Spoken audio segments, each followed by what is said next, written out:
સ્વતંત્રતા દિવસની હાર્દિક શુભકામનાઓ।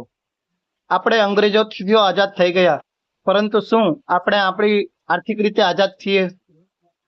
તો વિચારો કે જો તમારી પાસે તમારા પરિવારની સુરક્ષા અને સલામતી માટે મેડિક્લેમ નહીં હોય અને પરિવારમાં કોઈ પણ એક વ્યક્તિ અકસ્માતને કારણે ગેરહાજર થયું કે અકસ્માતને કારણે હોસ્પિટલમાં એડમિટ કરવાનું થયું, તો તમે આર્થિક રીતે આઝાદ રહી શકશો નહીં। અકસ્માત કે બીમારીને કારણે તમારા પરિવારમાંથી કોઈ વ્યક્તિ ગેરહાજર થાય તો એની ગેરહાજરી પછી શું એનો પરિવાર આર્થિક રીતે આઝાદ રહી શકશે? નહીં। અકસ્માતના કારણે કોઈ પણ વ્યક્તિને વર્ષ 2 વર્ષ સુધીનો આરામ આવ્યો તો શું એના પરિવારની આર્થિક સ્થિતિ સારી રહેશે? એ આર્થિક રીતે આઝાદ રહેશે? નહીં।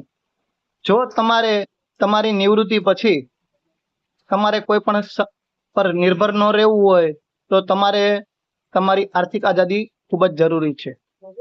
તો આજે જ તમારા પરિવારનો મેડિક્લેમ, તમારો ટર્મ પ્લાન, તમારો પેન્શન પ્લાન લઈને તમારા પરિવારને અને તમારા બાળકોને આર્થિક રીતે આઝાદ રાખો અને તમે પણ આઝાદ રહ્યો।